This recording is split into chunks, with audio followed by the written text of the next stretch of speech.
We've got lots of postseason events to cover for the Yellow Jackets. Men's basketball season is officially here, and men's hockey was on the road, and the women's hockey team was closer to home. In the semifinal versus Minnesota Morris, the offense came out strong. Nia Wilson and Anna Schussman both scored in the first half to take a 2-goal lead. Then in the second half, Schussman scored her 33rd goal of her career, establishing a new school record for all-time goals. Emma Fernego scored her first collegiate goal, and Ava Giswald and Wilson each added another to defeat the Cougars 6-0 on that day. Then on Saturday, for the championship at home, the Jackets would face Northwestern, a team that they'd beat early in the season and only 3 weeks ago tied in double OT.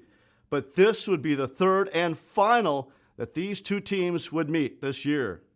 The Jackets scored first in the 14th minute as Schussman flicks it towards the goal, goes off the keeper. Just 3 minutes later, Giswald made it a 2-goal lead. Then in the second half, Wilson would add another goal to the total. But Northwestern wouldn't go quietly. They scored 2 goals in a span of just 3 minutes to come back within 1. The Jackets were able to hold on and capture its first UMAC tournament title. Schussman was named the tournament MVP. And now over to Christine, who will give us the update on where the team will be playing in the NCAA tournament. And congratulations, Yellow Jackets. The team didn't have to wait long to find out where they would be headed in the NCAA tournament. They are headed to St. Kate's to play in the St. Paul Regional, along with UW La Crosse and Wartburg. The team will face off with the Wildcats at 11 a.m. on Saturday. Men's soccer took on Northwestern in the semifinal game. The scoring got started early as Blake Perry scored in the 5th minute.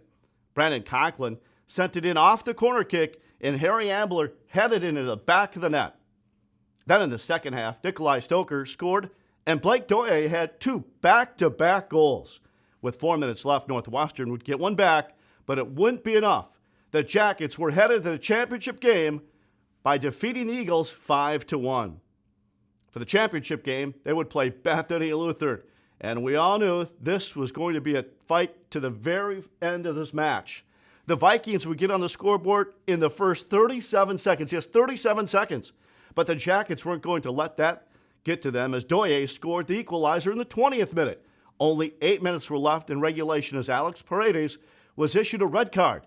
So they had to play a man down. Then senior goalkeeper Peyton Anderson came up with a huge save off the penalty kick, keeping the score 1-1. Then just 10 seconds in OT, yes 10, Josh Bellamy sent it to the far corner. Yellow Jackets defeat the Vikings 2-1.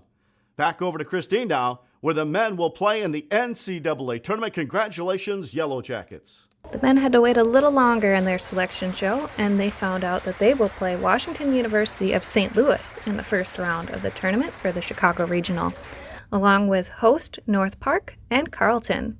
Kickoff is set for 11 a.m. on Saturday. Over at Minnesota Morris, the volleyball team was looking to extend its season. The two teams were evenly matched and was tight throughout. The Jackets put up a good fight, but in the end, the Cougars won the match 3-1.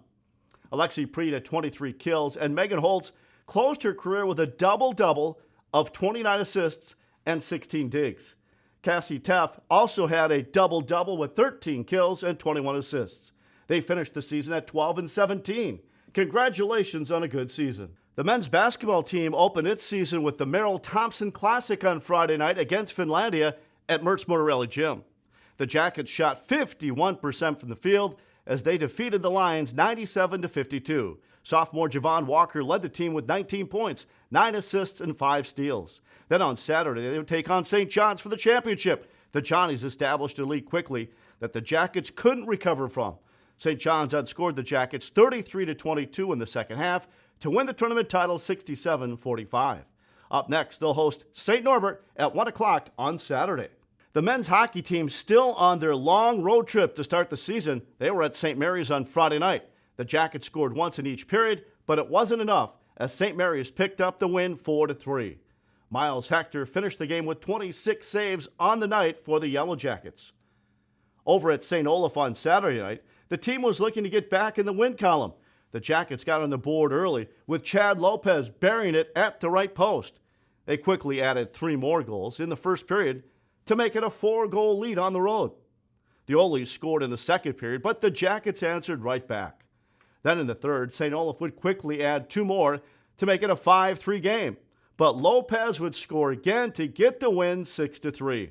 C.J. Walker and Gavin Rasmussen got their first goals as Yellow Jackets. Up next, they'll open the WIAC action against Northland College on November 16th.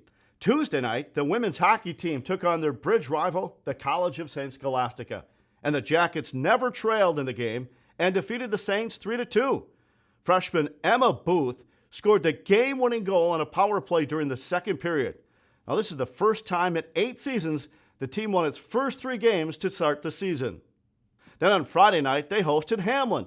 2 teams were deadlocked after the first period.